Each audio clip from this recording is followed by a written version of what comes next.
Hi, everybody. Welcome. Good afternoon. I'm Sean Duggan. I'm the Vice President of the Candidates and Causes team here at Basis. Super excited to have our panel today. I joined Basis last September. My background is a lot of folks may know me from audio. I was at Sirius and Pandora for a long time before starting my own consulting practice. And this is our third session in the boot camp series, which is really designed to be uh, what we're doing today is having some experts from the market come in and share their points of view. We've done YouTube, we kicked off, and audio. Today, I am super excited to have Jackie Hulbig McLaughlin, who's in Boston today, and James Ryan in Austin. My other colleague will be taking you through the presentation, and then we'll be joined with some great panelists later on. But without further ado, Jackie, take it away. Great. Hi, good afternoon, everybody. Thank you for the intro. Jackie Kilbig McLaughlin, VP of Candidates and Causes here at Basis. 20 years in political advertising, 15 here at Basis, helping build out our CNC team, which, as many of you work with and know, we're pretty awesome. So, James. Yeah, James Ryan called in from Austin, Texas. I've been at Basis a little over a year, been in political media a little over 5 years, and then in and out of politics for about over a decade. And then we have Sebastian Hamarani, Senior Media Director at Rising Tide, and Michael Eierman, Media Director at National Media. We'll be throwing them questions at the end of the presentation. And before we jump in here, we've got about maybe 15 minutes of content, and then we will jump into the panelists because that's what you all want to hear anyway. And then feel free to put in some questions into the chat, and we'll keep this as conversational as possible. So back to basis. We have been in the political market since 2006. We can plan, buy, and execute across all paid digital channels, connected TV, social, audio, display. We own and operate our own DSP, so we can be an extension of your paid digital team in a managed service capacity, or you can work with with a seller here and a customer success manager to onboard you hands-on keyboard and support you from start to finish there, or a hybrid of the two. We have a wealth of experience over 30 people on our team. So yeah, 45 political experts on our team, from analysts to buyers to planners to the salespeople and executives. So we are a one-stop shop to help you and your team fulfill your political dreams in the digital advertising world. So as we jump into here, we're going to talk about voters living in a connected TV world, meeting them where they're at. My personal favorite and where I have a lot of passion around is live sports moments and inventory and what that's going to look like this year going into the cycle. The great combination building on our last seminar on audio, connected TV and audio is a winning combination. And then our panel with Sebastian and Michael and some closing takeaways. Cool. So I think this slide is why we're here. Estimates pushing almost $3 billion for CTV this year. It's going to be the largest digital channel in terms of political ad dollars. In 2022, it was 30%, and this year is going to easily surpass 50%. I wouldn't be surprised if it was even higher. So the opportunity is huge, but it is getting more complicated. At CNC team, we see our job at Basis to absorb the complexity and let our agencies focus on more simple political media goals.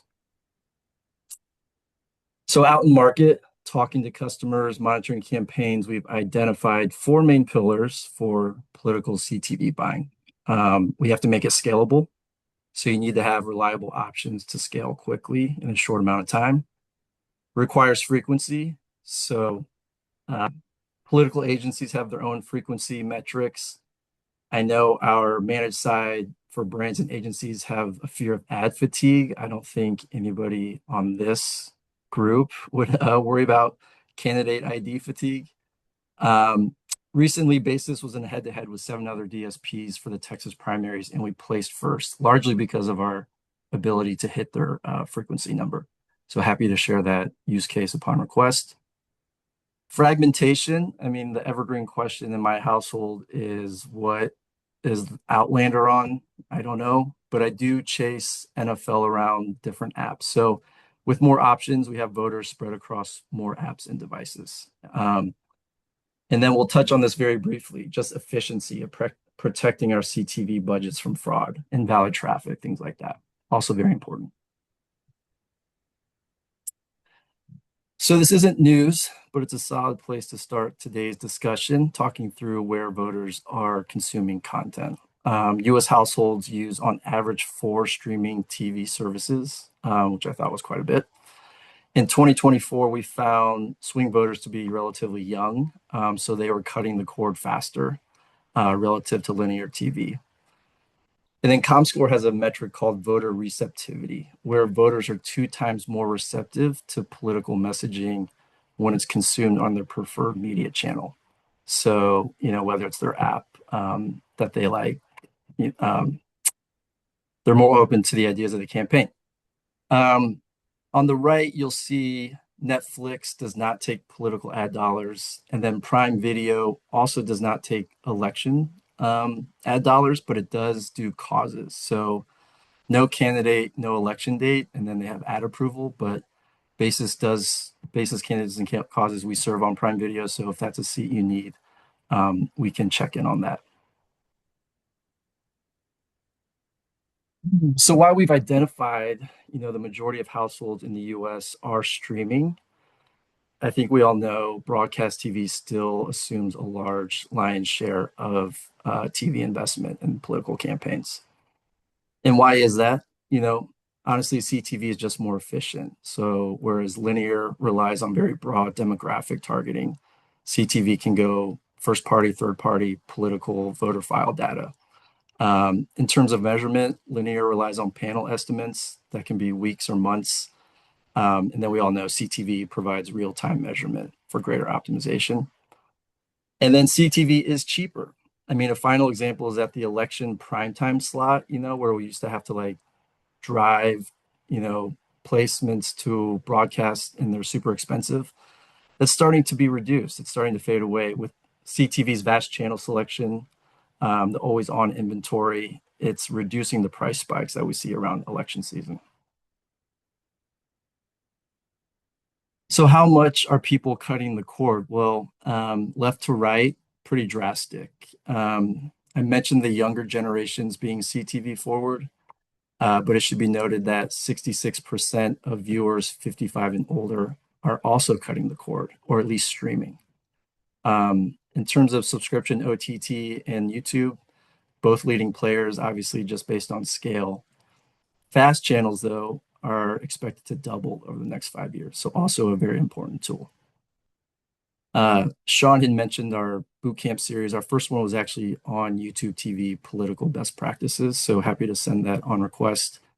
And Basis is a Google Premier partner. So for our managed service clients, we have some perks to place your YouTube ads. If you ever worked with Google, we get to speak to real humans instead of bot support, which with campaigns can be pretty important. So during any given month, fast channel viewers exceeds more than 300 million views per channel. I think we all know what a fast channel is, but it's just a free ad-supported television. Think of the free channels that come with Vizio or Samsung, Roku, Tubi. Economic factors, and then the content expansion of fast channels are making them a player.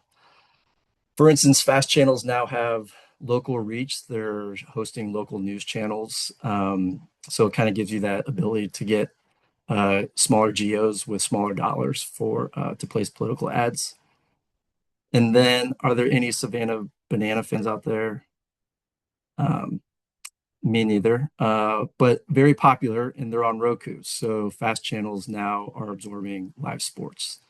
And then just really quickly about fast channels, why are they so efficient? I mean, they are cheaper. I mean, for one, the primetime slot is fading. A lot of them are showing reruns or older movies like classics like Billy Madison, things like that, which I was watching. So just relative to an original production, it's just cheaper to place ads there. And then the last thing I'll say about fast channels is that they are non-skippable formats, which is very important. So despite the lower costs, ads remain full screen, non-skippable, maintaining high impact nature of CTV.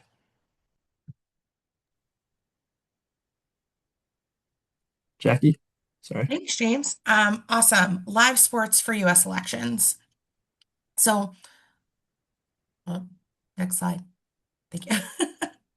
As you'll see here, last year we've hit a place where people consuming live sports on linear versus traditional live sports versus on connected TVs, or what I call is primetime on demand, which I previously has always been, oh, I don't need to be home at a certain time to watch the show because I can watch it later on one of the streaming partners. And now we're seeing that more and more live sports. Either people are making sure that they can watch the full game at a later time or watching bits and pieces of it. But that's what this chart is showing, that we surpassed that last year. And I think that's huge. So where are people consuming? Primarily ages 18 to 35 or 34. Here on the right-hand side is a list of where they are consuming those live sports. I personally am seeing with both my parents and my in-laws, the older demographic is doing this as well, becoming either cord cutters or using these other platforms to watch their live sports, watch their games, whether that's golf, NASCAR, soccer, football, college football, at a time that's convenient for them.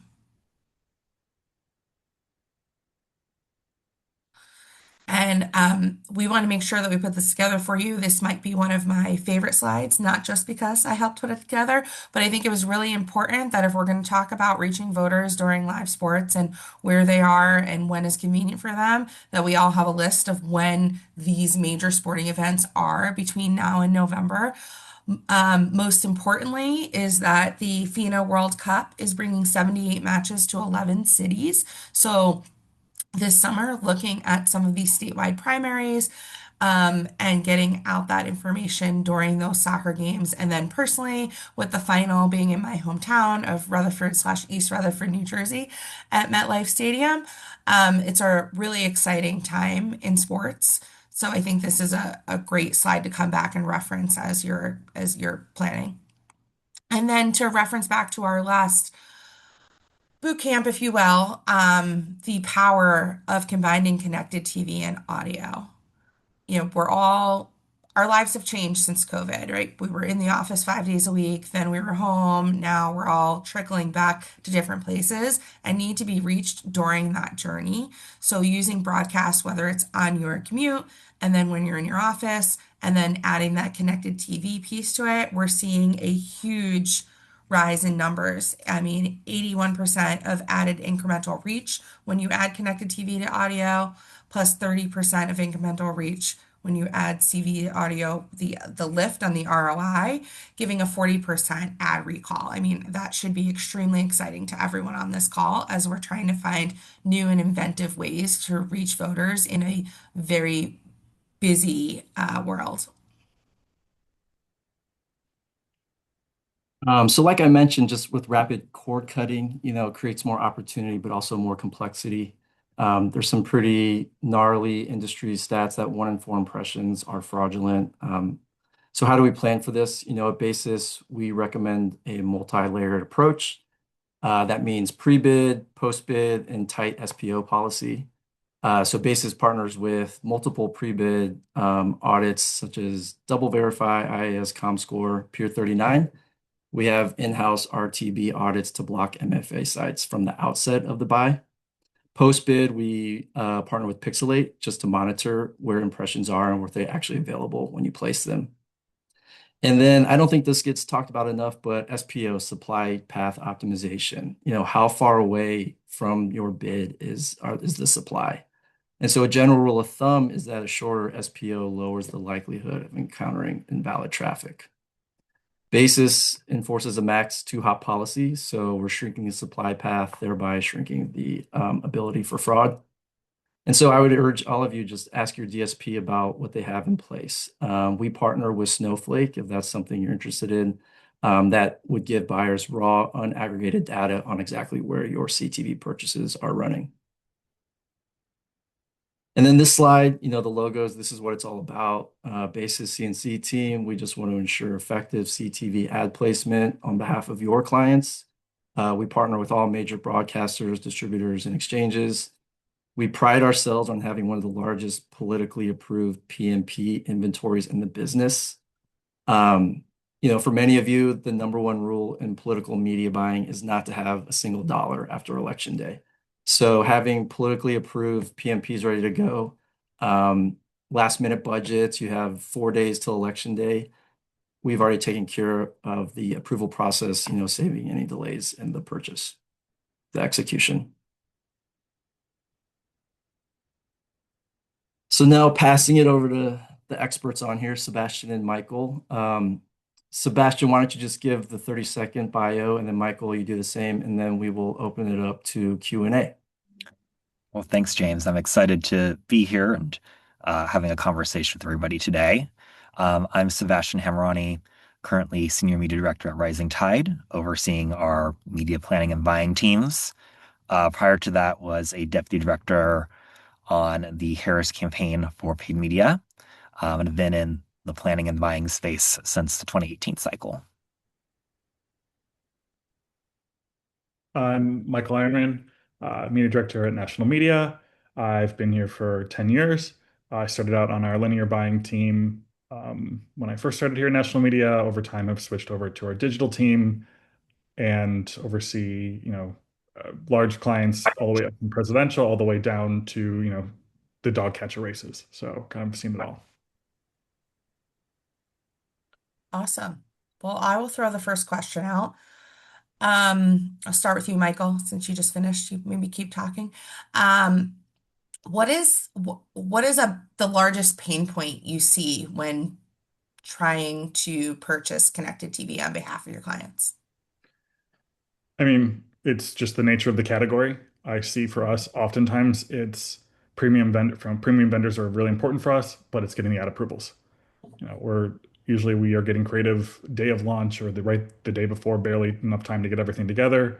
And we're just trying to make sure, we can get up on time, spend every dollar. And oftentimes we're just like fighting to get the ads approved in time to be able to run and make sure we deliver all the budget. So it's kind of twofold. It's the fact that we're in an industry that's always running so fast until it doesn't, and then it's hard time getting things live, but then it's also the ad approval. Sebastian, would you agree on that? Is there anything you'd like to add as far as when you're planning connected TV for your clients, if there's any pain points or hiccups you come across? Yeah, I think ad approvals can always be a roadblock. That doesn't work with the timelines that we have in political, where we are moving so fast. I think one bigger picture item I would add is, yeah, as we've kind of touched on today, like you want to sit as close to the inventory source as possible. But in an ecosystem that is so fractured, there's a lot of different inventory sources. So you kind of need to bridge the gap between being close to where the inventory is coming from, but also maintaining relationships with a lot of different players in the space, and making sure you're really, digging into every corner of the CTV inventory that's out there. Well, okay, let's add to that. So what is the criteria when you're looking for connected TV partners? Like, is there hey, if this partner can do X, Y, and Z, we'll start with them before we move on to the next one?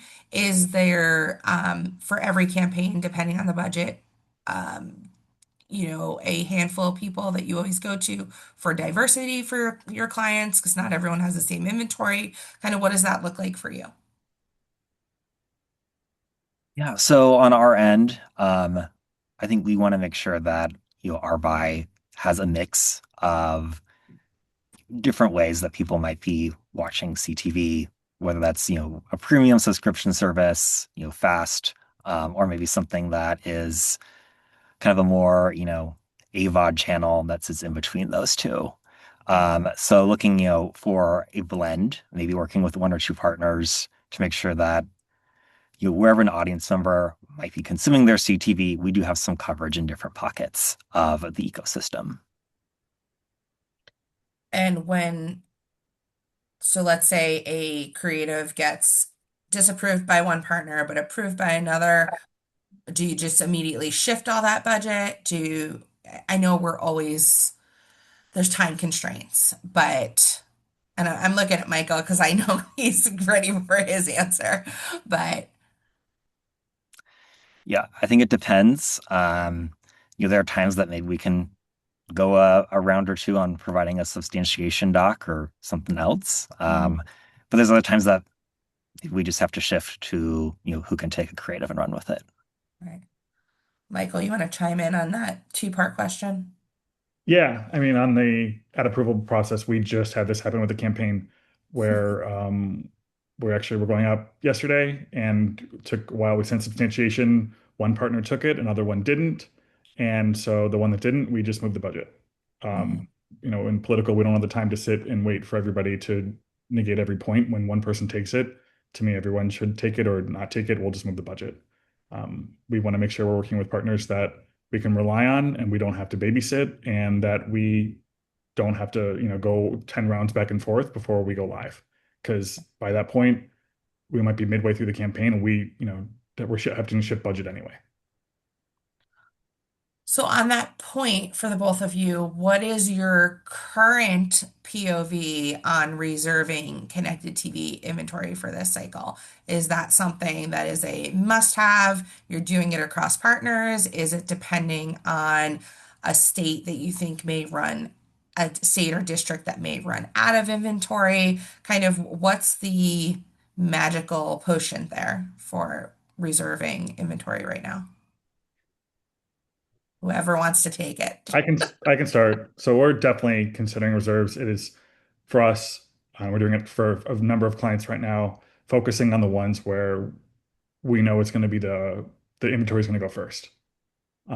States like Maine, Michigan, where we know it's just going to get extremely tight with the number of races and the amount of money that's going to be spent in these states. We're kind of focusing there and on a couple select partners that we know will sell out first, and then we'll kind of move out from there. Knowing that some partners likely just have so much inventory that it's not going to be a sellout situation for most states. And so, but definitely something we're thinking a lot about right now for clients, especially number ones that we know are not facing a tough primary or already have won a primary. Yeah, would certainly echo what Michael said about looking at that intersection of states and districts where things are going to be competitive, and those partners who are probably going to have the most inventory pressure, and doing early reserves there, to make sure that we kind of have the baseline of what we need, and that we're ready with the mix of partners that we want to have for a given program come the fall. Well, on that note, okay, let's say I both gave you this amazing power where you could make connected TV the easiest thing you buy and plan for your clients.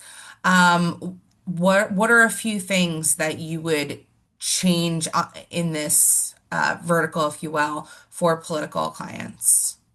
I mean, I know we've talked about ad approval, but and maybe I'll steal your thunder here, but I do know that there are some partners that require the video ratios to be different than others, so it's not always uniform once you get that creative. And then I also live in a world where I'd like to get to a point where we're just not repurposing TV creative, where there's actual creative made for connected TV. Hopefully, I didn't steal your answers. Something I would change is just I would love more like people like Netflix to take political. And some partners, political is just an afterthought of a category. So they don't put a lot of time or effort into caring about this category, putting the work into what's needed for this category, or even just understanding the category. And so I've had partners come to me and go, "Hey, can we extend the campaign?" And I'm like, "No, election day is what it is. I can't extend the campaign." And to me, Right. that says that they're not putting the effort into putting the right people in this category to understand what it really takes and what we need to do. I think in a similar vein, maybe we're underpacing a little bit, and the recommendation is, hey, can we expand from the congressional district to statewide? And which comes with some, I think, pretty clear challenges for those of us on our call. And I think just adding to your earlier point, Jackie, I do think there's a couple weeks every cycle where, we're getting our first rounds of ads live, and we have to do some work between getting spec sheets updated, going to the creative team, making sure that they have the latest, and kind of smoothing things out. Um, my personal favorite is with video. There's sometimes partners will have audio specs regarding this thing called LUFS, LUFS, that apparently the acronym doesn't stand for anything. It's just a measure of loudness. But for some reason that seems to trip up a couple partners every year. So if we could smooth out some of those that work, getting specs aligned, all the better for us. Great. We have a couple questions. I'll jump in.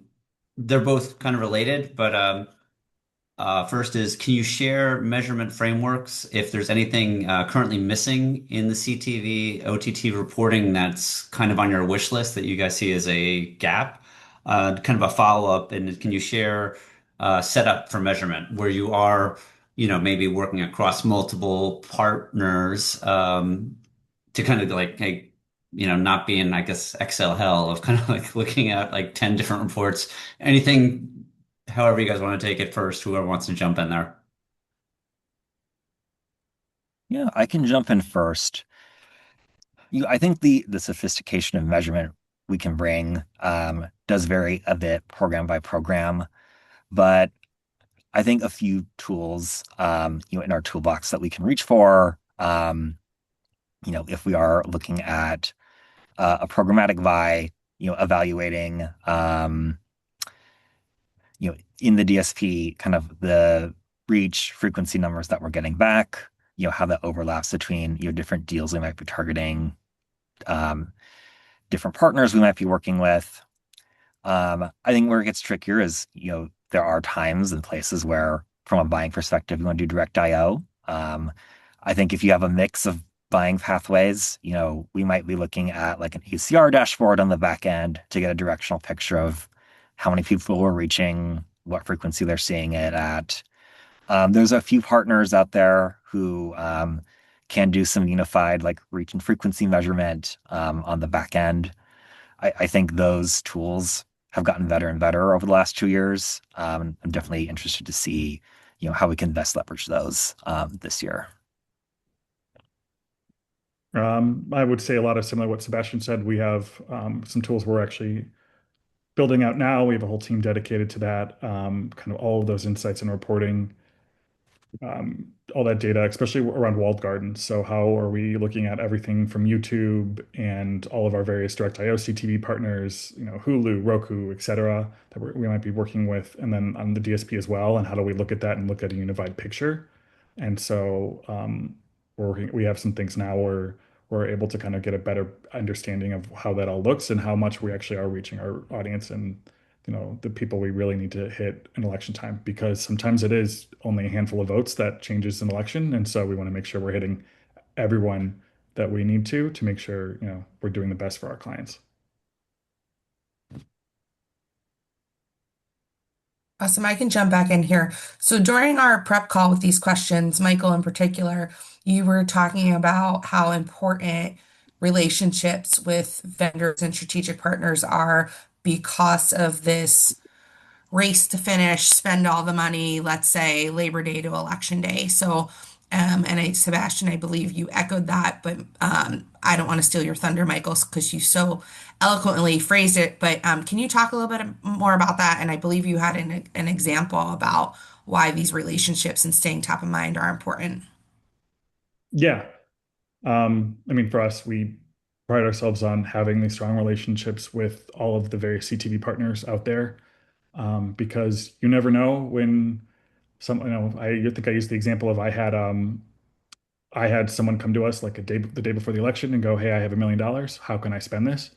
And so having a partner I can call on and rely upon to say, hey, what inventory do you have in these states, with whatever other variables, and being able to do that quickly and efficiently for clients and know that we were going to deliver, was a key thing. And so not ruining relationships. There's a lot of people out there who will reserve every bit of inventory. They might reserve $2 million of inventory for Hulu in Michigan, but really only had budget for maybe half of that. Mhm. And then they cancel $1 million of inventory all of a sudden last minute, and you're starting to ruin your relationships. And we don't believe in doing that because we want to have those relationships. So when we need a favor or we have some last minute thing, Hulu's going to pick up, they're going to pick up our phone call and, do us a solid compared to somebody who maybe didn't do that for them. Right. Would you agree, Sebastian? Have you found yourself in similar situations? Yeah, would certainly agree with Michael that those relationships go a long way in smoothing over roadblocks. I think just to tie back to an earlier part of our conversation, if a legal team somewhere is kind of pushing back on substantiation, being able to go to your main contact and say, hey, can you kind of help smooth this over internally, get everybody what they need? And having a relationship like that where somebody can help you move through roadblocks really is invaluable. Great. I'll chime in. We have a few more questions here, guys. We have one. How do you work with linear partners? So I'm assuming, hey, like we're talking traditional, more traditional companies who, obviously have audience, but more maybe going CTV. Anything you want to chime in there, whether it's just related to sports or anything else there that you kind of want to maybe some examples of how it's working for you guys? Sure, I can start on that. So, there's a lot of, for us around the country, local news is important for a lot of our linear team. And we look in the digital space as well. And so, like, we've set up a lot of PMPs with various, station owners around the country to be able to tap into that local news inventory for whatever clients we have, in various states. So working with the Nextstars, the Tegnas, the Grays of the world, to be able to kind of get all that inventory and work directly with them in that way. Yeah. I think again, it's another place where those relationships are really important. You would add when it comes to working with, folks whose roots are more so on the traditional linear side. I think first, there are times in political digital that we're going to do things differently than how a linear TV buy might be executed. And you're doing some work to kind of explain like why we want, a buy executed in a certain way. And I think second, working with those partners, whoever, is maybe executing the linear buy on just making sure that we're not duplicating inventory. There's some great spaces out there where linear inventory will pass through the digital, and making sure that, we're kind of getting the piece of the pie that is not getting swept up by that, and you bringing in that incremental frequency.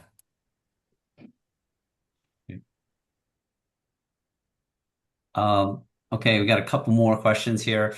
One is kind of broad. I'll start with the specific one first. We have a range of, I think, folks on the panel today, or rather attendees who are somewhat maybe new to more experienced. Anything that you guys would recommend for folks who are more starting their journey in terms of CTV? Maybe they've done more traditional and they're, anything like you would recommend as, hey, best practices you guys have emphasized a lot of the key learnings around it, but hey, some of the basic 101 stuff that you would say as you're kind of like maybe in that crawl to walk phase before running for the fall? I can start here.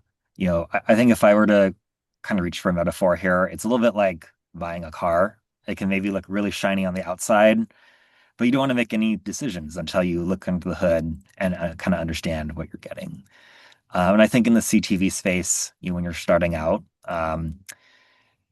is really ask questions of the partners that you're evaluating. How close are they sitting to inventory? What are they ultimately going to deliver in a campaign? And then when you get into execution, like asking for reporting that's detailed, understanding, what placements your ads ran in, how much went to maybe certain kinds of inventory or certain platforms or publishers, and making sure that you feel good about you ultimately got what's going to drive value for your client. Yeah, I'd echo a lot of that. I think it's being skeptical. Just because someone's a name brand doesn't mean necessarily that they're going to be a reliable partner in the CTV space. We've often seen, people that are big name brands around the country can't always deliver when it comes to CTV for political. And so being skeptical, asking those questions, don't just trust everything you're hearing and saying, because sometimes when you think something doesn't feel right, it's something might be wrong under the hood. As Sebastian said, it's kind of like being kind of looking at everything and understanding it all. I appreciate the analogy that media salespeople are not that far removed from used car salesmen. So thank you, Sebastian. I appreciate that. Both you guys are kind of, I think that's good practical advice. And then, yeah, Jackie, any other questions? Any other questions, folks? We're take a few more. We have a couple more minutes, but fire away if you have anything else. Jackie, you're on mute, actually. Sorry. We have one more question come in that I think maybe we can wrap it up on. So I know last cycle specifically, let's just say with Montana, there was some inventory issues. I personally was joking that if we put smart TVs in barns and horse stalls, that we would then be able to get more inventory in Montana. So as we, have 7 months left to go, is there anything right now where people should be concerned, hey, this state, this district, it's going to be super hot and there are going to be inventory issues, or that you're predicting that there's going to be inventory issues, assuming you've already locked down your inventory, so you don't mind sharing? Yeah, I think Maine is going to be probably one of the toughest states this cycle. We've had instances where we're running for state house races in Maine for clients, and you're talking about some of these are rural areas with very little inventory to begin with. Mhm. And so I think top of the ballot in Maine is going to eat up so much inventory. We've seen all of these reserve, all of that linear money already spending down, and you can only imagine what the digital reserves look like. Um, that I think Maine's going to be one of those states that's like impossible. Montana, I mean, just as an example from um, Montana, when I was buying linear in 2020, it was the same issue rate in Bozeman, Montana for Wheel of Fortune as it was in Los Angeles. So that was how tight the inventory just on the linear side, let alone the digital side. Yeah, I would certainly, echo that example of Maine, smaller state, high stakes Senate race. Will be other races that are competitive there too, and inventory's going to get tight. I think, the congressional battleground also comes into focus here. We talk about smaller states. Well, even, your biggest congressional district is going to be maybe about 700,000, 800,000 people. And there's only going to be so much inventory those folks are going to have, targeted to them. And I think we'll see what the House battleground ends up looking like when we get to the fall. But there's maybe about, let's say, a dozen-ish seats that we can all, name and rattle off that are going to be like from now until election day, high investment for both sides, very competitive until the end. I think those are definitely places that will see some inventory pressure. Awesome. Thank you. Well, I know we all have extremely busy days. It's Thursday, which means tomorrow is Fire Drill Friday for all of us. So we will wrap this up here. We wanted to thank everyone for joining us. Michael, Sebastian, thank you so much for taking time out of your busy day. We will be posting this deck and this recording on our website early next week. So if you want to share it with anybody or want to review it, please do. We highly recommend you also check out our YouTube Basis Select and our audio one. And we may have a few more up our sleeves. We just need to work through some topics. So if you have any suggestions, shoot us a note. And we hope this was a wonderful use of your afternoon. James, thanks for co-hosting this with me. Sean, thank you for being a fantastic producer. Love it.